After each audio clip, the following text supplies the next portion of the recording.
顾之意，为什么我救你于水火，魏家待你不薄？谁要你救我？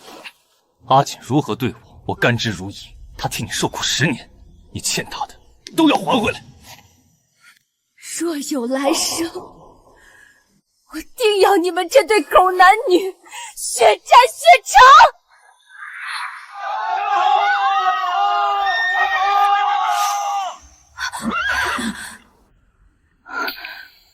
我重生了，回到了救下顾之意的那一天。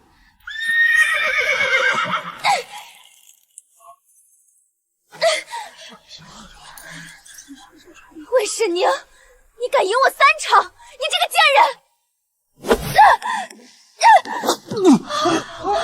曾经的京城第一公子，如今只是个卑贱的马奴。前世我心疼他，这一世我且看你们如何恩爱。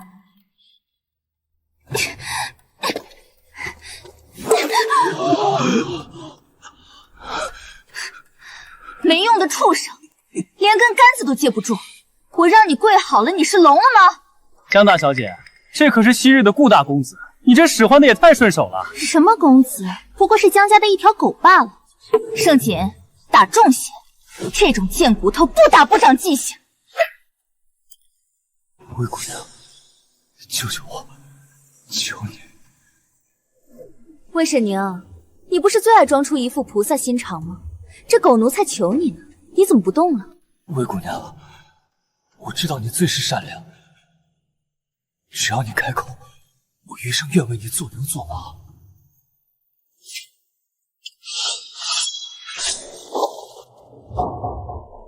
什么脏东西也敢碰本小姐的裙摆？阿姐，管好你家的狗，别让它出来乱爬，平白污了别人的眼。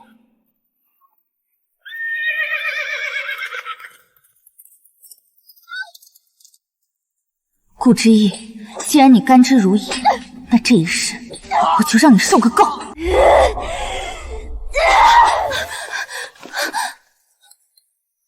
打了！你敢拦我，我偏要打死他！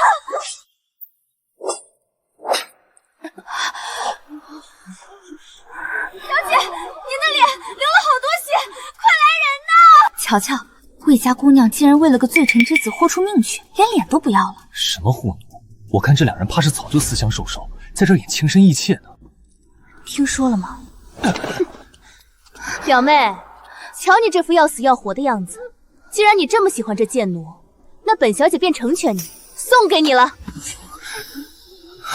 反正为了他，你名声也烂透了。真送进去了，看来私情的事儿没跑了，魏家的名节算是彻底毁了。老太太，这丧门星若是不走，我们家那几个姐儿还怎么活？外面都传遍了，说她养在您膝下，却跟个马奴私相授受。是啊，老太太，您可得为我们做主啊！她这名声都臭透了，再留着她，咱们魏家外戚的脸面都要被丢尽了。宁儿自幼丧母，我怜她孤苦才养在身边，你们何必如此逼她？若是不送她归家，我今日就撞死在这柱子上！外祖母，宁儿不愿让您背上失德的罪名，宁儿今日便启程归家。宁儿，为父只有你一个女儿，魏家不求你高价，早晚要为你招个听话的赘婿进门。良配，我以为招进来的是可以托付终生的赘婿，却没想到竟是个索命的阎王。顾之意，我爹扶持你，魏家供你吃穿，为你脱罪，但你何其不保？你为何要赶尽杀绝？不保？魏神宁，你可知江家当年欠我顾家什么？我与阿锦本是有婚约的。婚约？当年我家获罪，我拿着信物求到江家门前，江盛锦却当众撕毁婚约，砸碎信物。为了那一袋救命的米粮，我才自愿卖身江家为奴。他那样羞辱你，你居然还……人人都以为我要把江家挫骨扬灰，可我偏要他回来。我全城朝野做的第一件事，就是逼他夫家休妻，我要把他夺回来。那你针对魏家又是为什么？因为我恨他折辱我，更恨他退了我的婚。而你，魏神宁，你每一次救我，每声怜悯，都在大声提醒我的卑贱。魏家满门的血，才抵得上我当年受过的屈辱。原来你宁可当他脚下的奴才，也不愿当魏家的贵婿。既然如此，这辈子我就让你在那烂泥里待个够。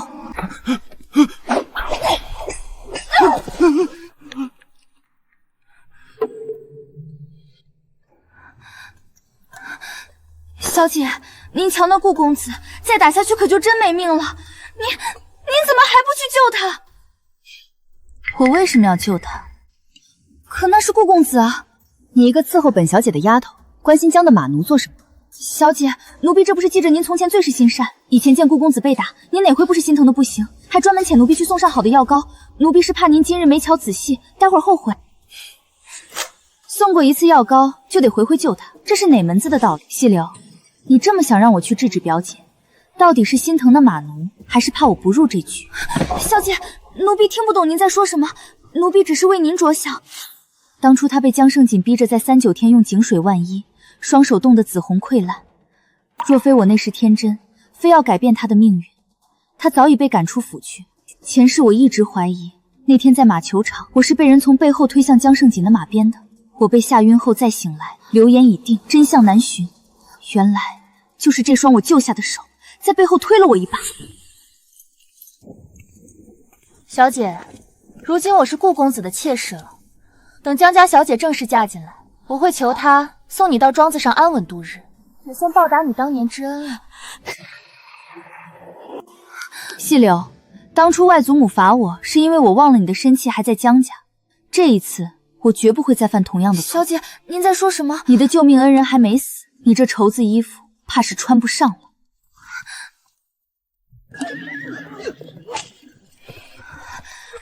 小姐，您当真不管管？表小姐这样闹下去，那顾公子真要没命了。细柳，你还是太年轻，不懂这其中的厉害。你以为这只是家中的小打小闹吗？你瞧瞧，那些各府夫人看似端坐高台赏秋，实则眼睛都尖着呢，是在给自家的公子相看新媳妇儿。今日场合，一言赢都代表着家族的脸面。若为了一个马奴当众跟自家表姐唱反调，不仅伤了情分，更会让人觉得我们家没规矩。可是表小姐她，表姐毕竟年岁尚轻，不长心智也就罢了。只是今日表兄也在此，他怎么也不拦着点儿？在这儿，只有他有资格教训表姐。若这事儿传到那些相看的夫人耳朵里，江家的名声……小姐，奴婢突然觉得身子不适，想去出个宫。不到半盏茶的时间，他就坐不住了。细柳，既然你这么爱主，那就赶紧去告诉那位江家表兄，他的亲妹妹正在全京城权贵面前把江家的脸丢尽了。魏大小姐，这是今日马球赛的头名彩头，请您收好。这可是宫廷内造的凤钗，千金难求，连见都见不到呢。江家少有机会得宫里这般恩赏，我瞧江生明方才一直盯着这钗子，怕是眼珠子都要掉出来了。这种好东西的确难得。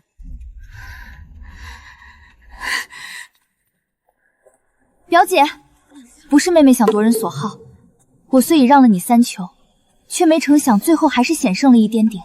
魏沈宁，你故意来炫耀是不是？表姐误会了，若表姐是因为错失所爱而生气，妹妹将这只叉子赠与你如何？毕竟侯府受赏良多，我向来是不缺这些掺环首饰的。谁让你的施舍？我不缺这破钗子，我只是气这贱奴没伺候好我的马。方才定书行那一球，只剩差毫便进了，定是这贱奴没把马喂好，马儿跑得比平时慢了许多，才害我输给你。技不如人，马球输行竟也赖在马奴身上，真有意思。就是那一局离进球可差着远呢，真会往自己脸上贴金。我让你害我丢脸！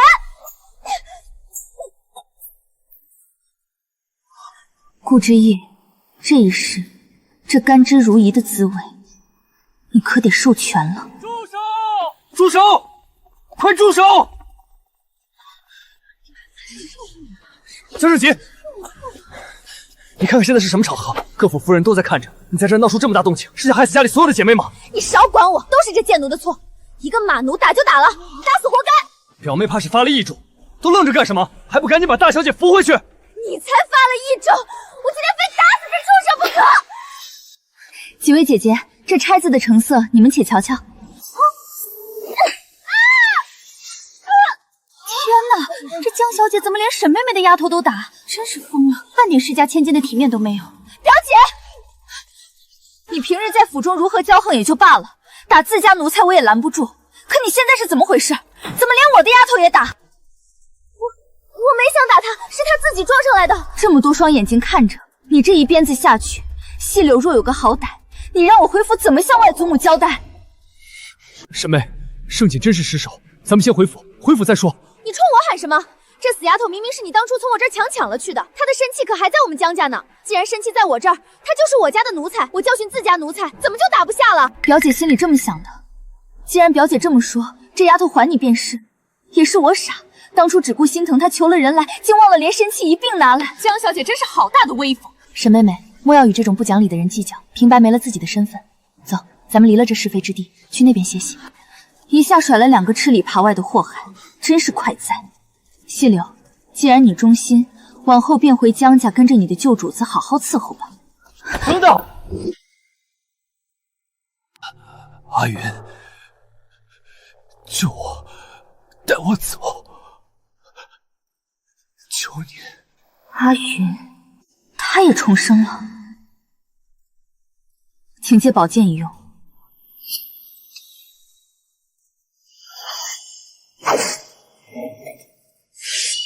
表姐，你养的马奴着实胆大，众目睽睽之下，竟敢直呼我的闺名，攀扯我的衣裙。他这般败坏我的名声，莫不是欺我魏家无所依靠，才敢这般当众毁人清誉？哟，你这般动怒做什么？怕不是做了什么见不得人的事儿，急着想杀人灭口吧？阿尤阿尤，哎呦，叫的可真是好生亲昵啊！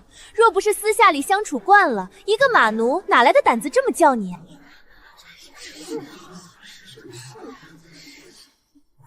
师姐，休得胡言！这亲昵的由头，倒是要问问表姐了。问我？他嘴里喊的是你，关我什么事儿？若非表姐这些年无论出入哪里，都让这马奴随身伺候，甚至带进咱们姐妹聚会的后宅，她又岂会知道闺阁小姐的名讳？左右咱们女眷相聚时，姐妹间称呼闺名并无避讳。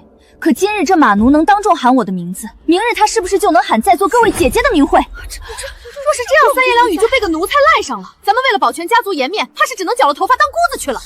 前世我替他挨了打，反倒成就了江胜锦的美名，人人都夸他直爽率真，说他虐打顾之意是为了防止我被诱哄，反倒是我落得个不知廉耻与马奴私情的下场。这一世，我要让这脏水原样泼回到你身上。表姐平日里口口声声说为了不让我被诱哄，才严加管教这奴才，可今日看来，表姐的管教就是让他随意攀扯名门千金吗？沈妹息怒，盛景绝无此意。若要证明清白，表姐今日便该当众打死这乱咬人的畜生，以儆效尤。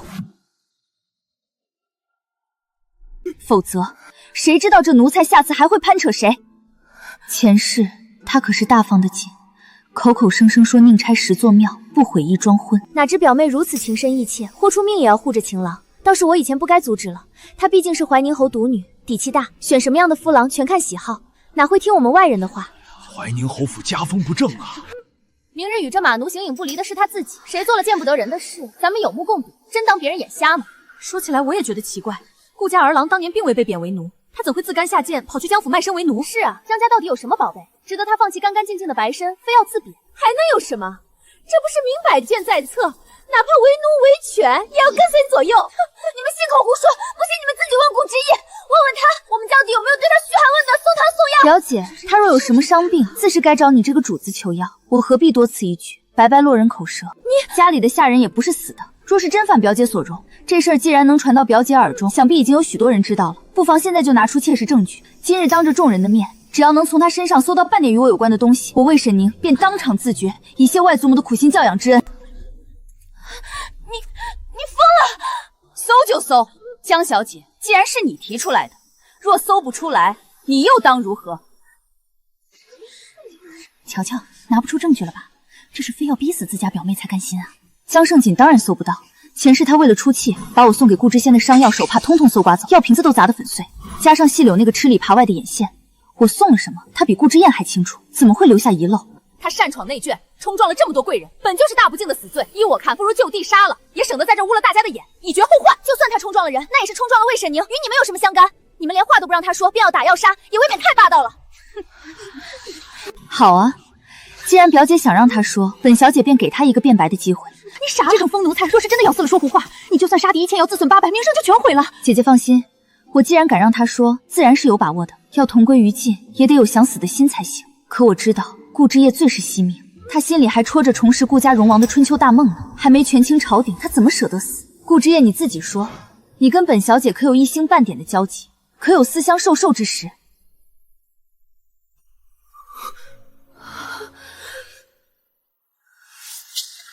从未，顾某与魏家小姐从未有过任何瓜葛。真相大白，表姐，你的狗还是带回去好好教规矩吧。你这贱畜！方才口口声声叫的那般亲，你现在竟敢说从未有过交集？你若跟他没私情，为何临死要喊他的闺名救命？表小姐心地良善，善待下人的贤明满府皆知，小人命在担心，才斗胆向她求救。那阿鱼二字又是怎么回事？一个马奴也配叫侯府千金的闺名？口出冒犯之言，并非蓄意打颤，只是前些日子老太太带表小姐去秋山寺上香，需要用马，小人牵马时偶然漏听了半阙芳名，方才性命攸关，小人惊惧之下竟忘了尊卑，是我之罪，任表小姐处置。那些上品的伤药御寒的后褥子又是哪来的？我亲眼看到细柳从你那破屋里走出来，你还想替魏婶娘隐瞒？那些伤药与御寒之物，自是小人的至亲拼死送来的，只是正巧在偏门遇上了细柳姑娘，才托她带给小人罢。满京城谁不知道你顾家早垮了？你家如今穷困潦倒，连粥饭都吃不起，哪来的余钱给你归置这些贵重东西？能自由出入府上的令牌，只有各位主子身边的长侍姑娘才有，家中原是归置不起的。那你是怎么弄到钱的？无奈之下，只能当掉了身上最后一枚值钱的玉珏。那是当年的定情信物，那玉珏本是一对刻着双方的家事，代表顾家的那一枚在当年退婚时已被对方亲手摔碎，余下代表女方家事的那一枚留存在我这儿。如今逼不得已，只能拿去活当。我只希望不要有人发现那玉珏上的名号，倒成了那女子的婚嫁绊脚石。这顾家公子虽落魄了，退婚了都不愿耽误对方前程起。若换成是我，定要闹得人尽皆知，看看到底是哪家做出的这般背信弃义之事。你们。顾之夜，你这招以退为进用的可真是炉火纯青。那一枚定亲信物，不正是江胜锦亲手砸碎的吗？这一巴掌打得江家可真响亮。这马奴自己都说了，从未有过瓜葛。今日这盆脏水，你是非要往自家表妹头上扣了？怀宁侯在外征战，整整6年未归，无奈之下才将唯一的长珠托付给外子家。若是侯爷知道魏姑娘在京中受这等欺负，只怕要叫天下将士都心寒呐。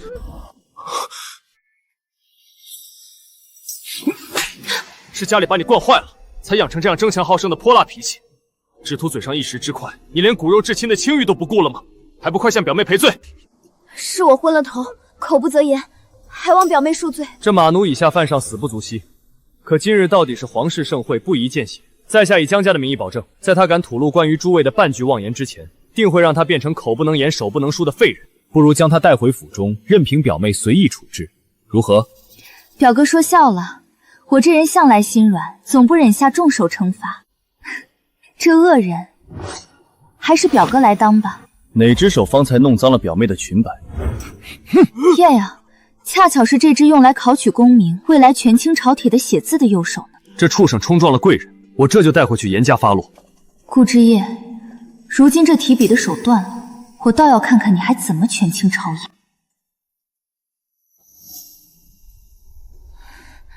细柳，你怎么这般不小心？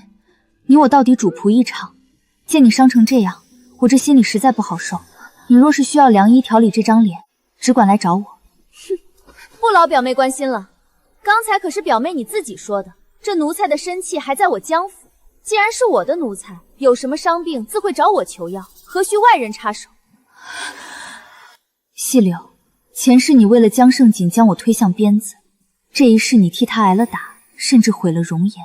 我倒要看看你是否还会像前世那般对他忠心耿耿。江家到底是谁想出的妙招？难不成以为把我丢在这儿，我真会徒步走回去？既然你们敢走，就别怪我借这滴东风。魏婶妹妹，你怎么还在这儿？江家的车马不是早就走了吗？许是表姐有什么要紧事处理，先行一步了。没事的，我再等等，表姐定会回来接我的。这眼看着天都要黑了，这荒郊野岭的，哪有姑娘家独自等着的道理？若是不嫌弃，上我的马车，我送你一程。多谢夫人美意，只是表姐从未抛下过我。若我此时走了，待会儿她折返回来寻不到我，定会急疯了的。我还是在此候着吧。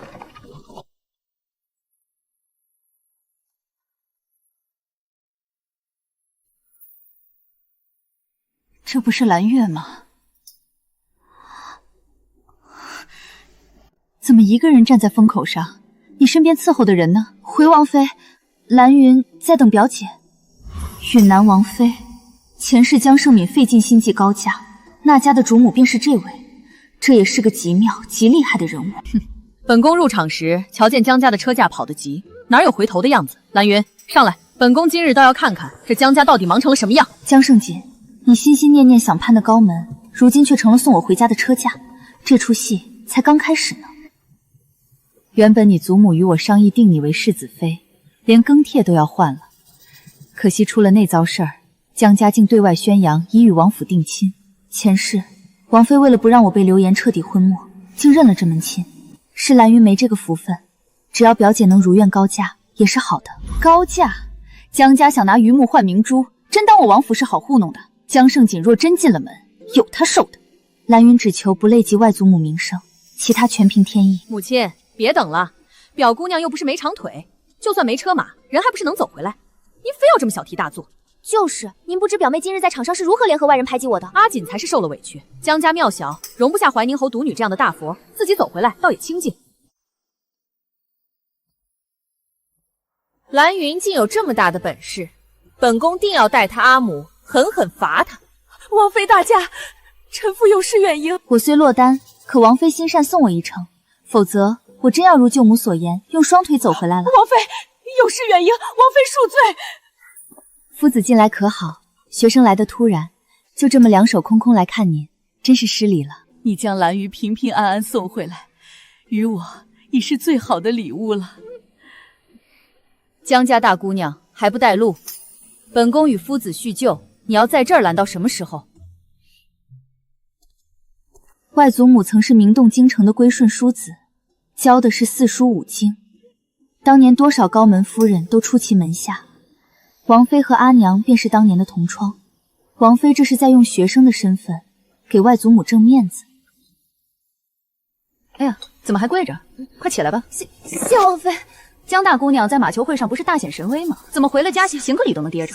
是了，原是比旁人娇贵些的。想来江家的奴才确实比宫里的痛心。臣妇不敢。不敢？你们江家有什么不敢的？连侯府嫡女都能说扔下就扔下。江夫人与江大姑娘真是亲母女。当女儿的在人前构陷表妹与马奴有私，当娘的就在后头让一个姑娘家在荒郊野岭抛头露面。王妃恕罪，臣妇知错。夫子，既然他说江家庙小，容不下兰渊这尊大佛，不如您今日便应下两个孩子的事儿，我也好早日将这大佛搬回我家去，免得在人前受这种作践。小女的事，容我再想想。罢了，您再考虑考虑。学生告退。听说了吗？江家那位大姑娘马球会上连伤2个奴才，简直狠毒。何止啊，她还把自己表妹，就是怀宁侯家的嫡女，一个人扔在马球场，自己坐车跑了。这种跋扈、泼辣、心肠歹毒的女子，谁敢娶？大舅母此时才反应过来，风言风语传得有多快。那日马球会本是相看之宴，那些奴才全都是各家贵肉的耳目。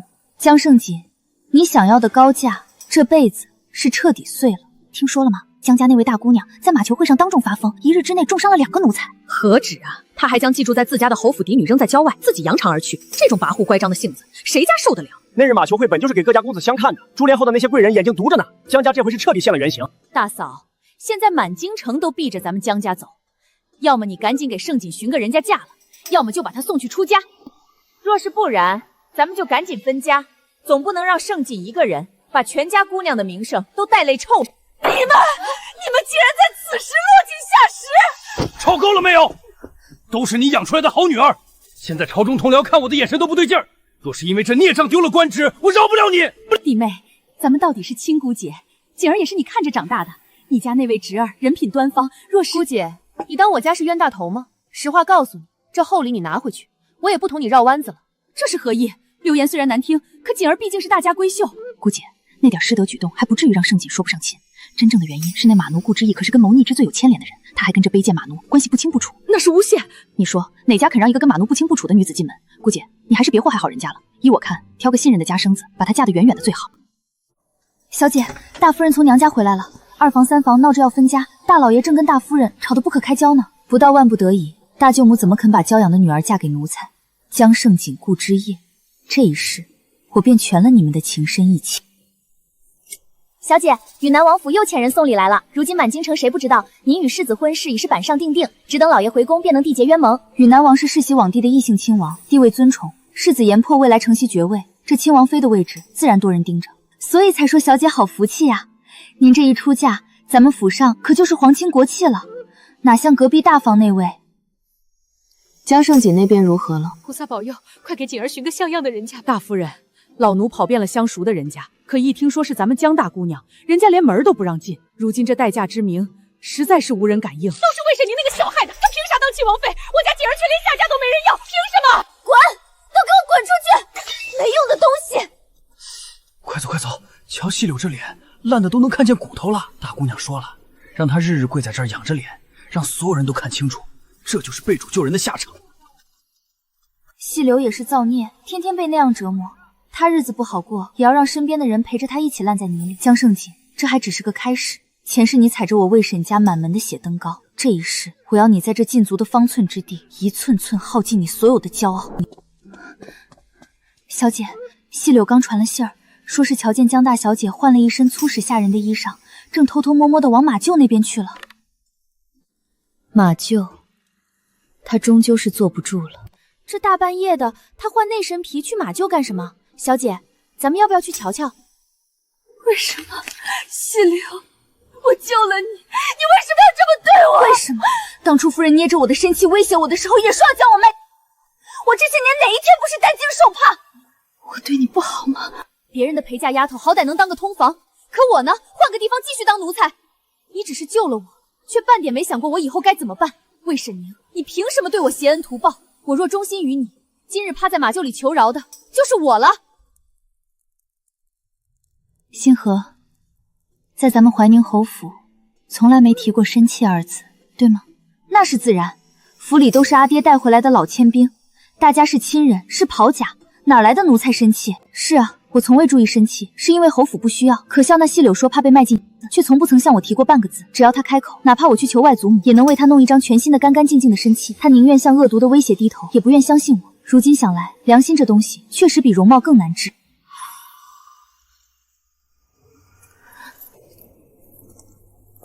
小姐，别抠了，你那忠心耿耿的星河已经逃了。逃了就好，只要他能活下去。他倒是硬气，昨晚折磨了他一夜，他为了不发出惨叫让你担心，硬生生把自己的舌头都咬烂了。可谁能想到被糟践成那样，他竟然还有力气挣脱两个大汉的钳制，翻墙逃了。看来他也不是什么能为你去死的愚忠嘛。舌头都咬烂了啊！你懂什么？星河的父亲是我阿爹的亲，为护阿爹重伤伤残，星河那一身武艺是骨子里带的。他昨夜不反抗，是因为我被锁在隔壁。他是为了保存实力，为了活下去救我，才生生忍下了那样的凌辱。小姐，这茶已经凉了，仔细喝了伤胃。凉了也好，正好醒醒神。小姐可是还在想细柳的事？细柳那双脸不是毁了吗？明儿你给她送些伤药去，记得再添一瓶上好的辅颜膏。小姐，她不必直接给她。你找几个妥当的人在江府侧门口候着叫卖，等他第二次去买药的时候，务必要不经意的叫江胜锦知道。奴婢明白了，小姐这是要让他们狗咬狗。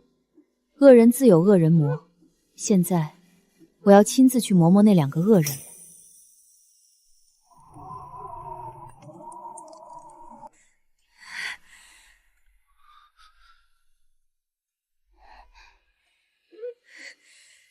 真是会咬人的狗不叫！顾之意，你竟然还敢对我留一手！你笑什么？如今外面关于婚约的流言漫天飞，若不是你私藏的那半边玉珏泄露了风声，还能是谁？说，你把那玉珏抵押到了哪个当铺？江小姐，你哥哥已经把京城的当铺翻了个底朝天，不是吗？你别以为我不知道你在想什么，你想拿着玉珏毁我名声，做你的千秋大梦去吧！顾之意果然不是那个前世只会被动挨打的少年了。宦海焚符那么多年，他即便重生成了少年，拿捏江胜亮那种草包衙内也轻轻松松。小姐，他的手好像接上了。江胜亮怕他死了断了玉洁的线索，定会请最好的大夫。手筋是接上了，可那又如何？你最好祈祷我能找到那块玉，否则我定叫你求生不得，求死不能。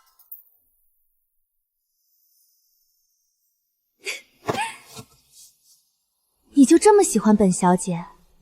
都退婚了，还死死捏着定亲器物不放。顾之意，只要你乖乖把那玉洁的下落说出来，本小姐可以考虑给你些甜头尝尝，如何？甜头，说来听听。小姐，他竟然想用这种法子，真是不知廉耻。他到现在还以为流言仅仅是因为玉珏，只要没有食物，他就能翻身。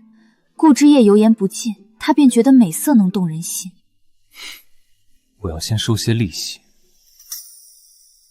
否则我凭什么信你？你要什么？脱衣裳。我还以为你有多特殊，如今看我也不过是庸脂俗粉。你现在的样子真下贱。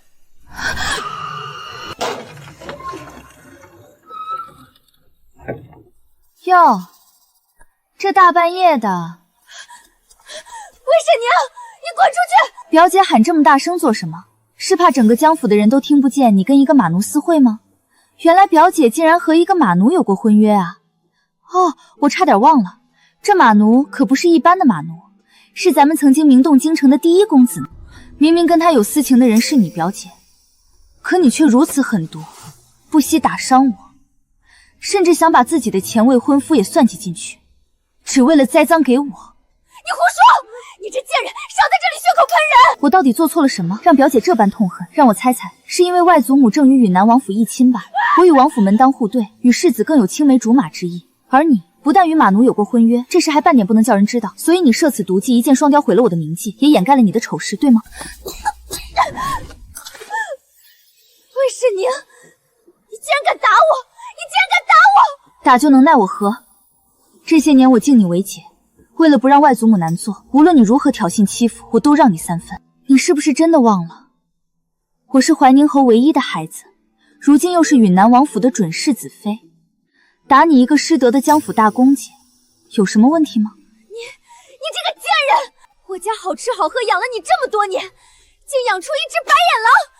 都说养恩大于生恩，我今天就替你阿娘好好教训教训你！绵软无力，行家一看便知是花架子。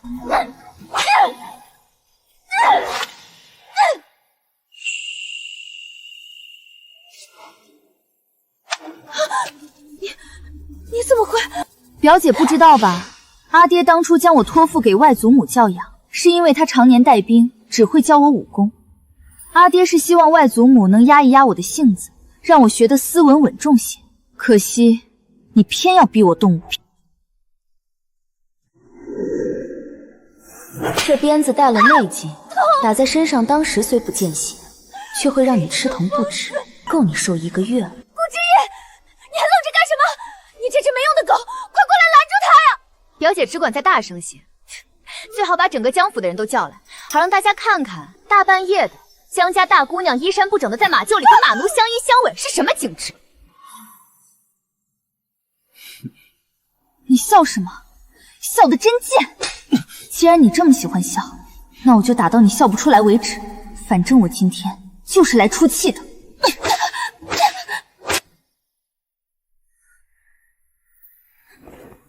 没有，全都没有！这些老傻子去八方，吃了抹了这么多天，为什么这道脚印子还这儿？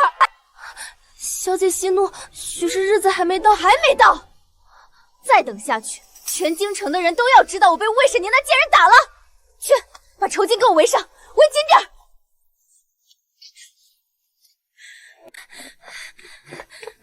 站住！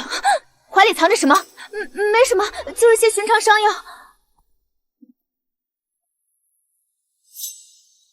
细柳，你脸上的疤怎么淡了这么多？这是哪儿来的？是奴婢在外头游商那儿好不容易买到的敷衍膏。这种神药，你一个奴才也配用？拿着，这些赏你了。这瓶本小也征用了。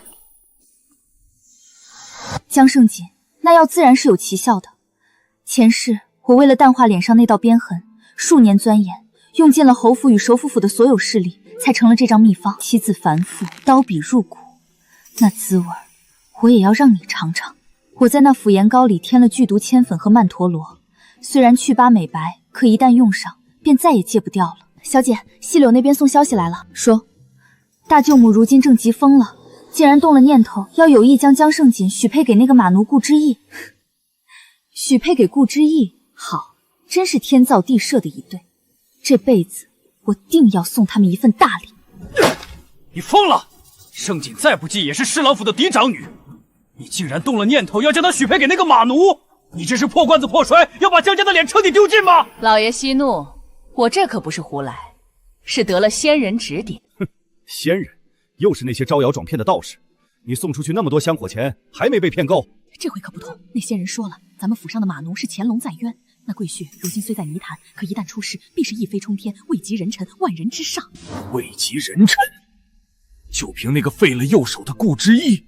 起初我也不信，可那仙人一连说了2个密文，一是说二房近期必有一劫，二是说天家后宫将因外戚而动荡。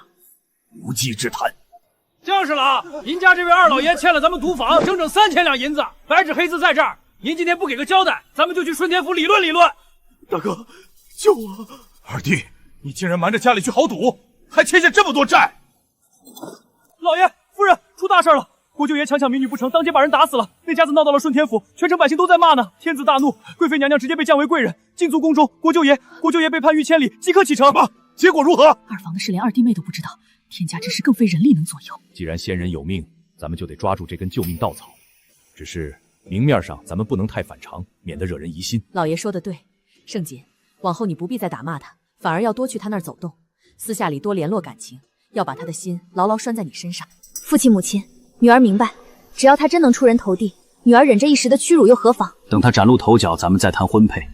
万一他扶不起来，咱们也不至于陷进去。你要做的是成为他的唯一指望，明白吗？女儿定不负所托。哎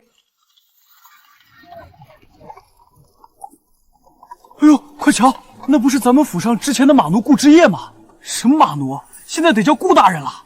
听闻他在郊外放马时，竟机缘巧合救了回京叔侄的三皇子，不仅脱了奴籍，还因为那一身才华得了三皇子请食。现在可是三皇子的心腹，平步青云呐。如今大皇子与太子为了夺位闹得兄弟齐长，惹了皇上不踹，都坐了冷板凳。这三皇子可是炙手可热，顾之义成了前底近臣，往后那前途没边了。外面吵吵嚷嚷，说是那姓顾的翻了身，江家那些人正做着当皇亲国戚的美梦呢。宁儿，你别听那些。宁儿乖，宁儿不听。你阿娘走得早，我能为你筹谋的最好的路就是这王府了。王妃是我的关门弟子，看在我的薄面上，她定会护着你。祖母，世人都羡慕高价显赫，可你这一去，我只盼着能多活几年，让王妃看我这几分薄面能善待于你。祖母，前世我就是这样听了您的话，以为这是最好的路，可那一纸婚约，最后成了江胜义捅向我的尖刀，成了魏家灭门的引线。祖母，若重来一次，嫁入王府便是您口中最好的结局。那蓝云宁愿去死。你说什么胡话？这门亲事，蓝云从头到尾都没有答应。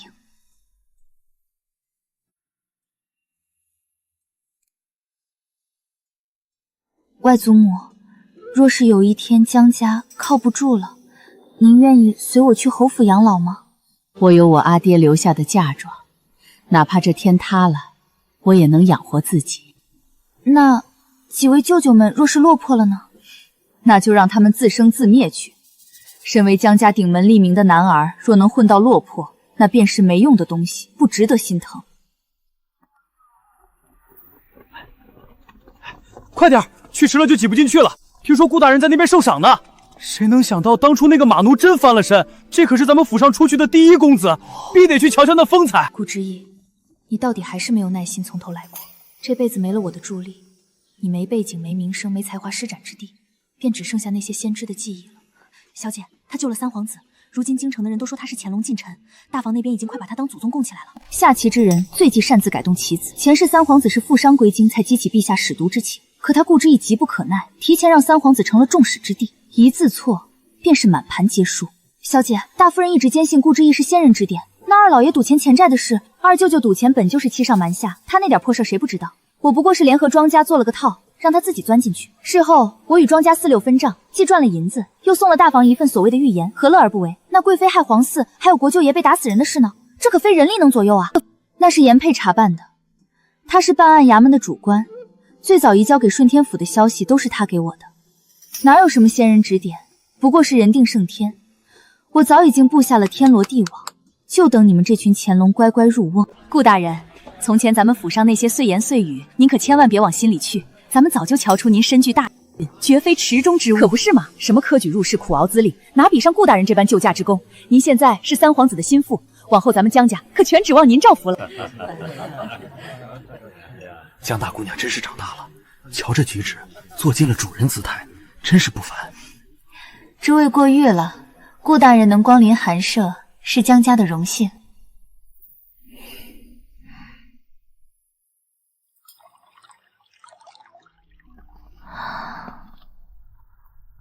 阿云，阿云，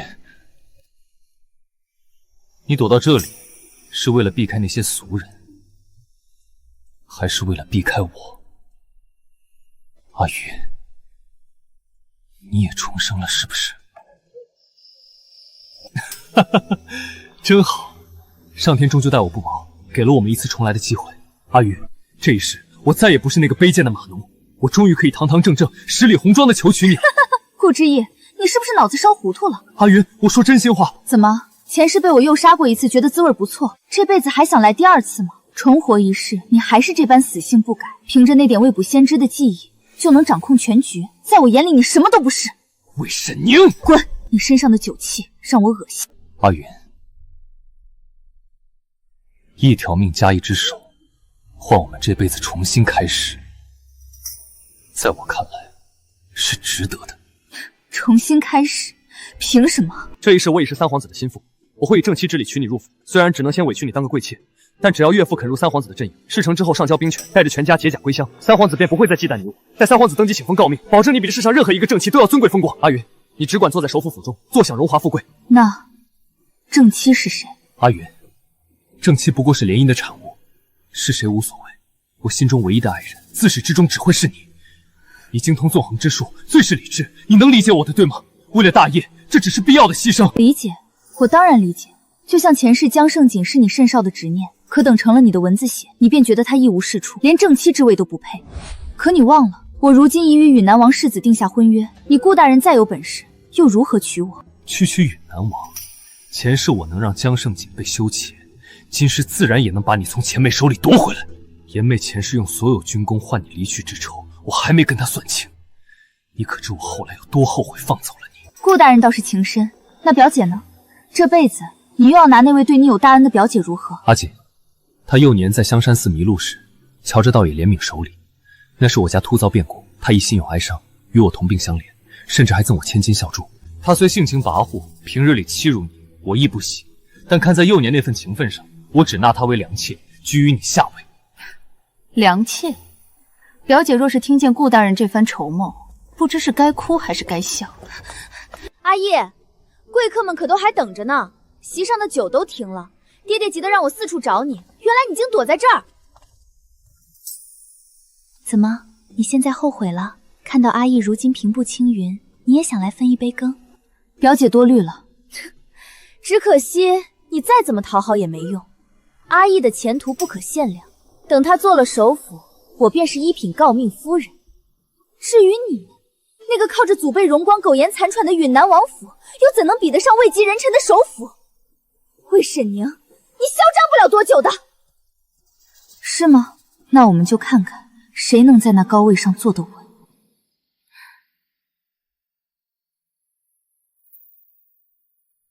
那就提前恭祝表姐觅得佳婿，喜结良缘。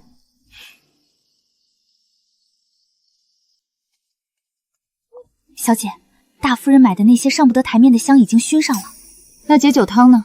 也炖上了，里头加了料。奴婢瞧着那些药都是些寻常露色，便顺手帮他们换成了荣货，药力极猛，保证今晚就能怀上。等大舅母双喜临门，不多讨些赏钱，可对不起你的体贴。在虎狼窝里也敢喝醉，顾之言，仙人偷的就是你这种自以为能掌控一切的人。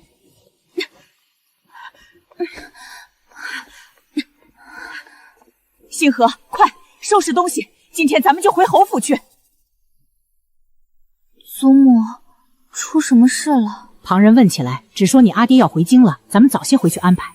这江府一刻也待不得了。说是顾大人醉酒后走错了院子，竟摸到了大小姐房里。等到了次日午时，也不见人出来，大家还以为大小姐身子有恙，推门一看，哎呦，满眼都是不堪入目的景象。小姐，江家那边闹翻了，大房夫妇想顺水推舟，把大小姐许给顾大人。顾之意答应了。顾大人不仅不答应，还放了狠话。他说当初退婚的是江家，如今设计的也是江家，既然婚书信物全无，婚约就做不得数。他怎么说？他说要他负责可以，但大小姐只能入府做妾。妾？顾之意，你果然还是那个唯利是图的小人。大舅老爷气得脸色铁青，他可是堂堂3品高官，嫡女怎能与人为妾？顾大人却半点面子不给，直接拂袖而去了。江家可不是吃素的，就没留后手。江家从京郊当铺赎回了一枚玉珏，正是当年定期没被毁掉的那块。而且江家秘密请了女医，听闻大小姐这几日身子有恙，多半是已经有孕了。玉珏，孩子，顾之言，这回我看你还怎么潜龙入海。本朝律例，凡订婚信物皆可为凭。顾大人，这枚玉珏若是送到顺天府，你这抛弃发妻背信弃义的官司就打定了。大舅舅，那是江家先退的婚，谁能证明？如今证据确凿，盛锦肚子里还有了你的骨肉，你前途无量。可若是因此惹了一身糟，被那些刻板守旧的清流参一吻，这位置你还坐得稳吗？顾大人，聪明人该知道怎么选。好。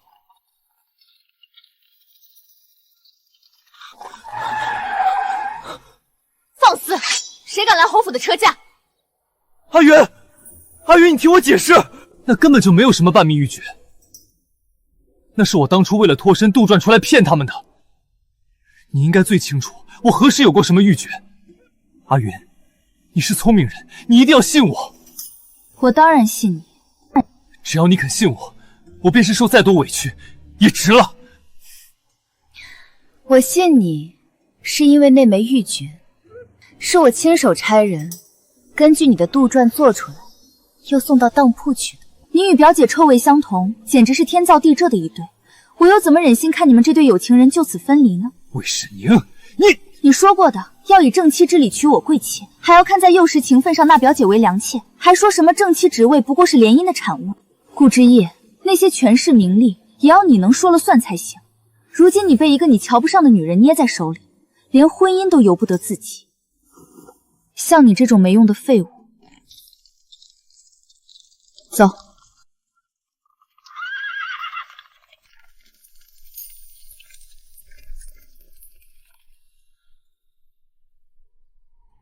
小姐，是侯爷，侯爷真的平安回来了。是啊，平安回来了。前世也是在这日，我满心欢喜地迎接阿爹，却不知那是噩梦的开始。有了这封信，不怕魏老将军不自投罗网。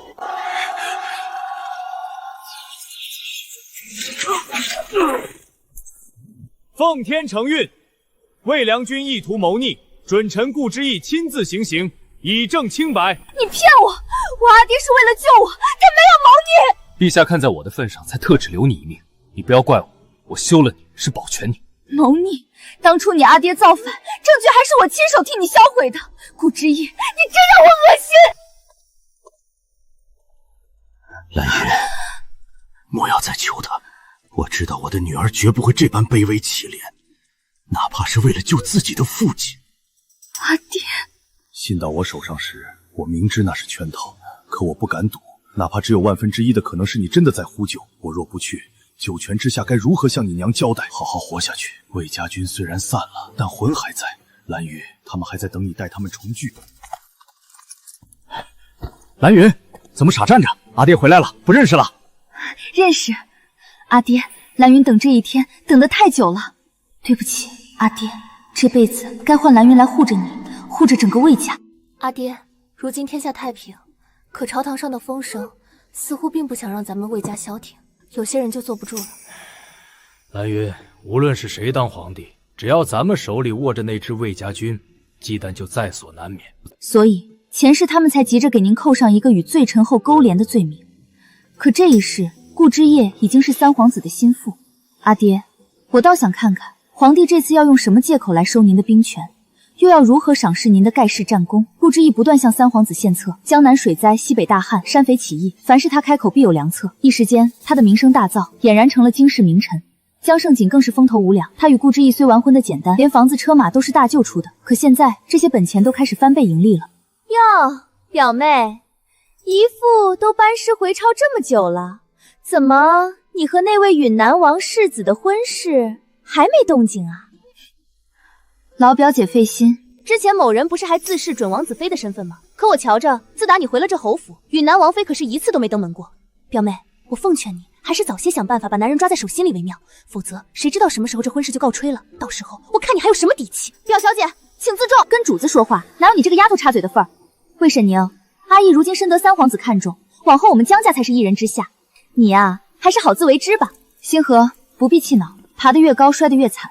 三皇子那张龙椅可不是靠几个策论就能坐稳的。表妹，我瞧着允南王妃近日倒是不怎么往侯府跑了，莫不是这世子妃的位置真要生出变故来了？阿爹搬栓回朝，家中现下无女主人主事招待，为了避嫌，王妃自然不会登门。她疼惜我，往后只会直接接我出去。倒是表姐你，表姐这脖子上的伤，怕是还没全好吧？这点小伤，我身在生产，不劳你费心。等阿义成了首辅，我有的是名贵药材调理。是吗？只怕不见得吧。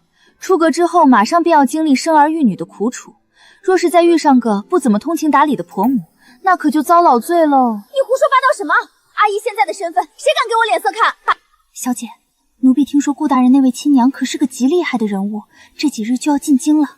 岂止是厉害，前世我虽未受她折磨，可亲眼见过顾家那几个弟媳的惨状。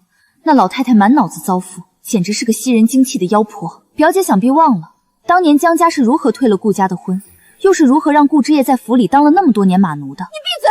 魏沈宁，你就是嫉妒我，嫉妒我怀了阿姨的孩子。这些旧账，顾家那位老太太想必正等着跟你一笔一笔清算呢。嫉妒？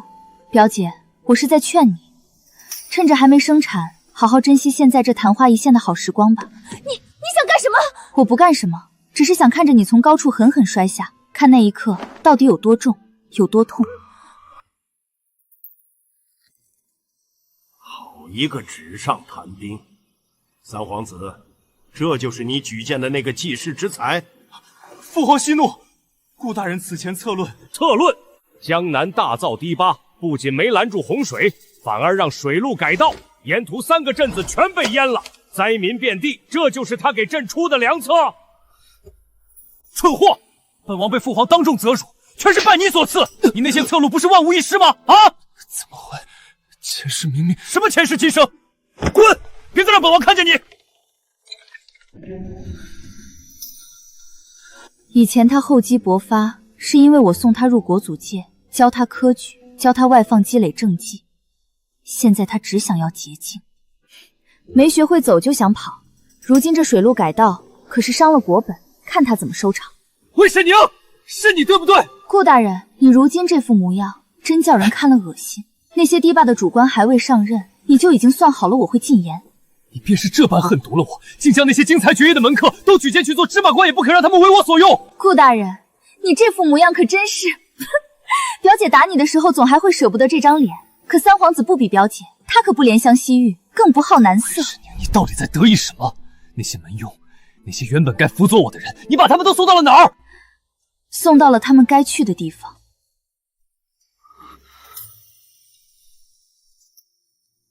顾之夜，你真以为前世那些经世策论是你一个人的功劳？那是我所想，我所写，我拥有前世的记忆，我才应该是那个算无习策的人。你那些策论，前世是被我寻来的数十位怀才不遇的智囊像篦子一样梳理过数遍的，他们为你查漏补缺，增添细节，引经据典。你作弊得手多了，竟然连自己都骗过去了。那些人才是真正的冲天之火，他们只是缺一个向上爬的机会。我能把你这个卑贱马奴捧为首辅，自然有一双识人的慧眼。你以为没了你，我就找不到能干活的人了？你利用魏家和外祖母的关系，把他们全塞进了朝堂。人才多的是，可夫妻之情易变，伯乐之恩难遇。你觉得我为你谋划是理所应当，可他们不同。我动用阿爹和外祖母全部的关系网，将他们送入朝堂。他们感念的是我的知遇之恩，等他们扬名立万，日后的半朝新报皆是我魏家的门客。而你顾之意，你拿什么去争？不，这不可能，没有我，他们凭什么能出人头地？顾大人，说来我还要多谢你。谢我？若没有你这只野鸡在朝堂上纸上谈兵，闹出改道样民的笑话，又怎么能凸显出他们这些实干方是真正的凤凰呢？你这块垫脚石当得极好。星河送客，顾大人这副模样，可别冲撞了府里的贵气。怀宁侯征战多年，功在社稷，感念其膝下无子，唯有一女，特旨封魏沈宁为怀宁侯府侍女。待100年后承袭爵位，子嗣无论男女，皆为正宗，世袭罔替。微臣魏沈宁，谢陛下隆恩。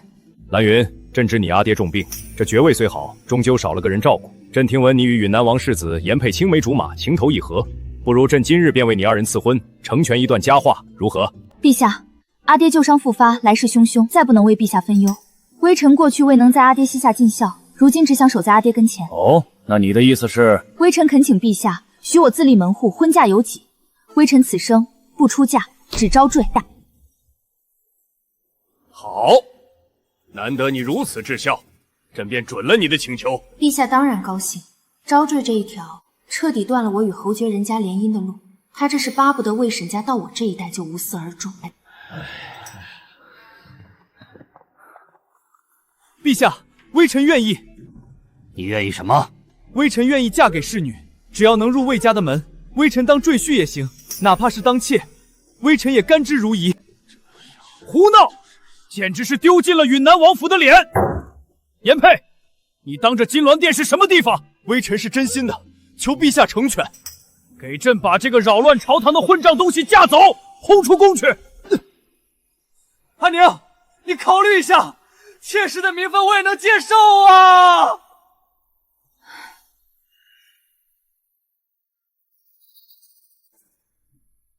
退朝。我先献名画，请太傅进言封阿爹为镇北王，陛下应不会准，却还是提了。恭喜侍女，终于得偿所愿。有封王这个不可能的要求，在事实提出封我为侍女，陛下只会觉得这个折中的法子既安抚了魏家，又断了魏家的根。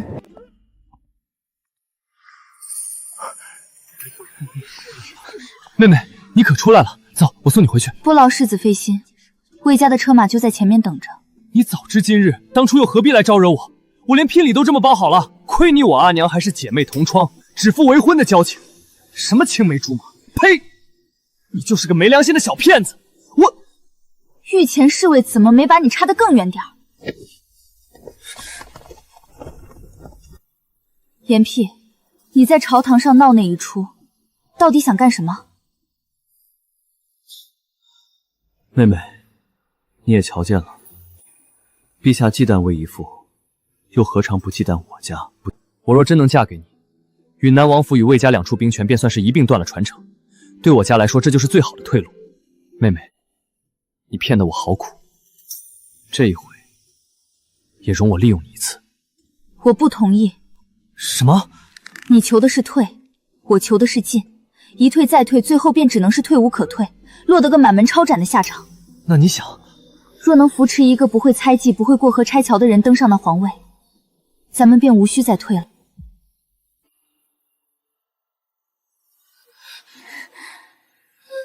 大小姐，既然你非要那样，我就让你看清楚没药以后是什么样子。细柳被人捞上来时已经没气了，那脸上的旧伤疤溃烂得不成样子。仵作验尸时说，那疤是痊愈后又被生生豁开的，因为流血不止又没药，只能用火药强行疗伤口止血。听说了吗？大小姐命保住了，可那腹中孩子没了，往后再也不能生育了。那脸才吓人，刻痕深的剑骨，现在府里连面镜子都不能留，大小姐一见水面都要发疯。既然她想要，那就给她续上。这一次不论她要多少都管够。真不愧是主仆2个，前世刻我的脸，今生倒也喜欢在自己脸上动刀，千粉入骨，曼陀罗种饮。表姐，这美梦你且慢慢做。哎呦，这就是三皇子心腹的宅子，真气派！咱们顾家这回可是熬出头了，想怎么花就怎么花。叫什么叫？儿子现在有出息了，这些东西算什么？再去给老子打几壶最贵的酒来！开门，让江大小姐出来。这定金交了3成，剩下的银子都拖了半个月了，真当我们是开善堂的？就是，买的时候豪气干云，什么云锦绸缎、南珠首饰，全往府里搬。如今真到了结账的时候，倒学会缩头乌龟了。诸位稍安勿躁，咱们顾大人刚上任，正忙着朝廷大事，断不会短了大家的银子。忙大事，忙大事就能白拿东西不给钱？今儿个拿不到银子，咱们就去顺天府告御状。阿姨，你快想想办法！我不过是照着从前在江家的利买些东西，谁知道你这宅子竟然连个字儿都套不出来！闭嘴！江家没给你备管家之人，你就由着性子在外面挥霍。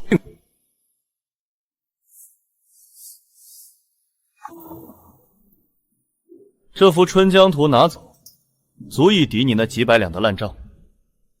哼，顾大人，您这是打发要饭的呢？你说什么？这可是本官亲笔，我少年时便有书画双绝之名，左右手同时成文，千金难求。什么双绝？没听过。您这画拿去当个屏风装饰，顶天了卖个几两银子。可江大小姐欠了我500两，您要是真想抵债，像这样的话，您得给我画上100张。你放肆！前世若没有我大刀阔斧的为他造势，他哪来的一字千金？先生再仔细瞧瞧，这纸张，这墨气，可还像？此画简直与真迹无二，不，甚至更胜一筹。魏小姐，让诸位知上作甚？此画不过是我夫君随手临摹的赝品，不值这个价。若是哪位客君真心喜欢，等夫君得空再摹一幅，免费送上便是。顾大人真乃隐世大家，高风亮节。小姐，听说顾大人现在正忙着写字抵债呢，可外面那些人见了他的字，只说他是鬼画符，作弊的多了，便真以为自己是天才了。可他忘了，现在可没人替他造势，他那只抖得连笔都握不住的手，在别人眼里连对废纸都不如。没有成名的过程，就算画得再好，谁会买账？你听到了吗？他要我画几百张，我的手还要不要了？画那些东西我都用了，你快想办法！我还要买辅颜膏，断了药我的脸就完了。我能有什么办法？把你的嫁妆拿出来，先把那几个领头的打发了。动我的嫁妆，你想都别想！那你就看着债主把大门拆了。你还有脸跟我吼？你不是说你是乾隆入江吗？现在呢，连个正儿八经的官职都没有，银子都拿不出来，你这个没用的废物！休书已写，你给我滚出顾家！你这毒妇，挥霍无度，如今害得我背负巨债，我顾之意绝不留你！想休我？你吃我江家的，住我江家的，现在想把我踹开去判高职，你做梦！够了，顾大人，火气太大了。这些银钱是三皇子特意拨下来的，已经替你平了外面那些烂账。瞧见没？三皇子这是铁了心要插拢大老爷，连顾大人的赌债和烂账都管了。管了钱，也就管了命。这两人啊，现在是被三皇子死死锁在一条船上了。三皇子说了，他如今正值用人之际，离不开江家的支持。盛景是我的嫡女，你若休她，便是自断前程。殿下，不能再等了。陛下如今虽然身体健朗，但他频频提拔太子和大皇子，显然是要借机削弱您的势力。若等他下旨让您离京就藩，这皇位便彻底与您无关了。父皇正当壮年，此时发动宫变，没有万一。微臣算准了今夜宫中守备空虚，微臣夜观星象，今夜乃是真龙易位之时。殿下，您现在的权势已到巅峰，若不主动出击，便是坐以待毙啊！好，今夜便反了。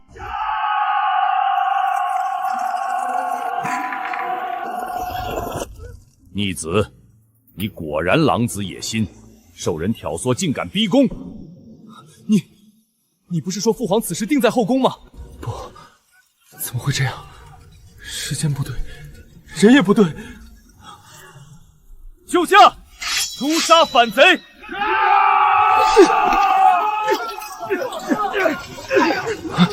启奏陛下，三皇子谋反，实则是受了罪臣顾之意的挑唆。微臣近来查访，竟找到了当年顾家谋反谋逆的深藏证据。当年查到顾之意支付时线索断裂，其实并非查不到，而是有人掩盖。这些书信与私印足以证明，顾家当年的真正主子正是大皇子。传旨，好一个子承之业！顾家父子竟是想玩弄朕的皇子于股掌之间，顾家余孽三皇子为庶人，一律当斩。皇子幽禁处交由三皇子亲自处置。好一个子承父业！顾家父子竟是想玩弄朕的皇子于股掌之间。传旨，废大皇子、三皇子为庶人，终生幽禁宗人府。顾家余孽顾之意祸乱朝纲，一律当斩，送往三皇子幽禁处，交由三皇子亲自处置。听说了吗？三皇子兵败，唯一的要求就是亲手剐了这个顾之意。能不恨吗？大家都怀疑顾之意是大皇子安插在三皇子身边的死奸，你看他进献的那些策论，没一个成的，全是把三皇子往火坑里推。我不是，我没有，那是我父亲用命换来的信仰，他怎么可能真的是大皇子的走狗？魏沈宁，是你对不对？是你伪造了书信，我父亲是清白的，他死前明明跟我说他是为了正义。顾之意，你父亲到死都不敢告诉你真相，是为了让你活下去，而你却用他保下的这条命，亲手送走了顾家9族。你的信仰从一开始就是烂在泥里的。不可能，我的冤屈，我的报仇，全都是笑话吗？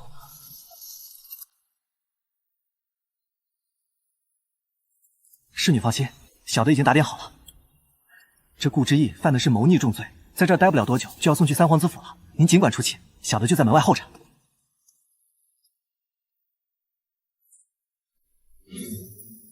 魏沈宁，是你！你从一开始就布好了局，你伪造证据，你陷害我父亲，你这个毒妇！陷害？顾之意，这就承受不住了。你这一生活得真像个笑话。你口口声声说爱江胜锦，说他与你同病相怜，说他在香山寺迷路整夜与你相依为命，可你也不想想，江胜锦那是大房的掌上明珠，他若失踪一刻，江家都要翻了天。他那样骄纵的人，怎么可能在香山寺迷路整夜的无人问闻？只有我那个时候刚刚没了阿娘，在江家受了欺负，无处可躲，才会躲进那破庙里。我也只有在那样的境遇下，才会去同情你这样一个落魄的陌生少年。不，这不可能！他说那是他。你说你阿爹含冤而死，在那荒郊野岭护了我1天1夜，慰藉了我的丧母之痛。我是信了你的邪，才会在临走前千金相赠。若非如此，这世上谁会平白无故去帮一个来路不明的罪臣之子？千金相赠，是你？怎么会是你？我那日，我只远远瞧见你上了江家的车马，我以为你是江家的女儿，我以为是阿锦。所以你认贼作父，报恩报到了仇人头上。顾之意，你这一生只有前10几年的意气风生是真的，余下的尽是阴差阳错的笑话。小姐，这顾大人怎么跟变了个人似的？刚才还疯狗一样乱咬，现在倒像是丢了魂了。心死了，自然就不闹了。顾之意，这辈子你的债该还清了。阿宁，顾之意被带走已有数日，我打听过了，三皇子府上的私刑，恐怕比皇宫大内还要阴狠。他自诩算无一策，如今落到被他玩弄于股掌之间的三皇子手里，自然没好日子过。哼，三皇子如今满腔怨气无处发泄，顾之夜这个始作俑者，若不将府里所有的刑罚通通尝个遍，三皇子怕是绝不会让他轻易断气的。想求死，恐怕是做梦。那是他应得的。老爷，锦儿现在整日把自己关在屋里，您快想想办法呀！想办法？为了保下他，为了证明顾之意与江家无关，我这张老脸都丢尽了。我的官职一贬再见，现在满京城谁不看咱们江家的笑话？老爷、夫人，大小姐又在院里闹起来了。我是首府夫人，我是一品诰命，你们这群贱婢，谁敢慢待本夫人？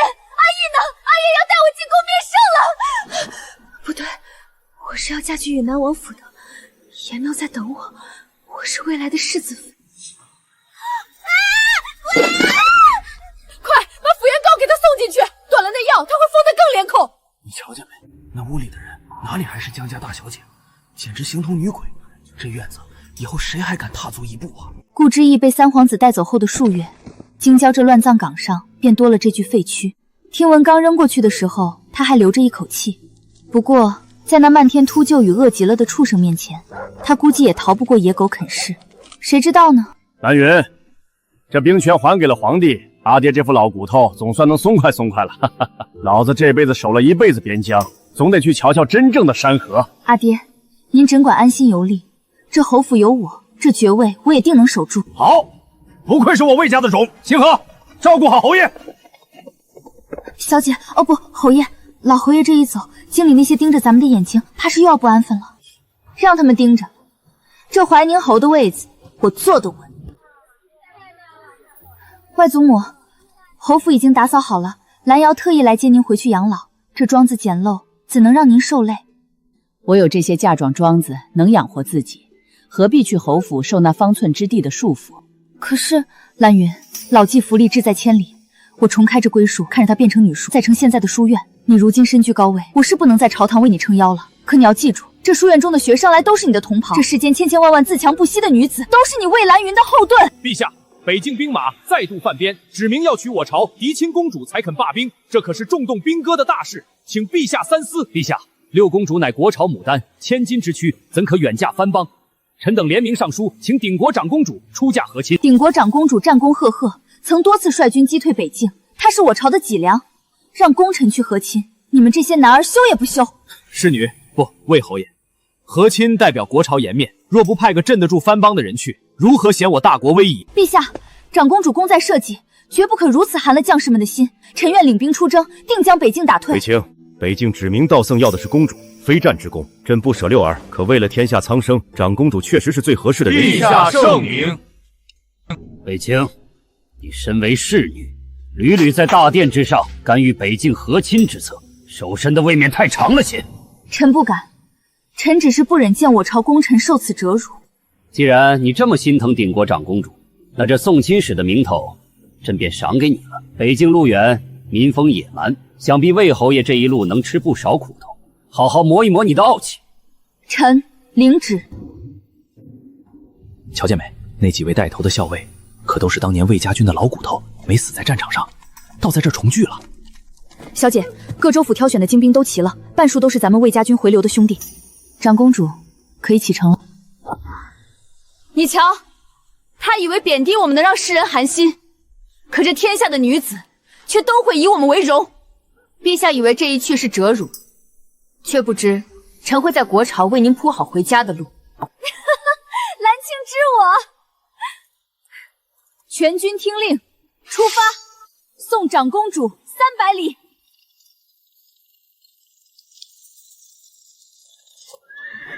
皇帝以为将我们放逐便能坐稳皇位，却不知这3000里送亲路才是魏家军重聚、大权更迭的起点。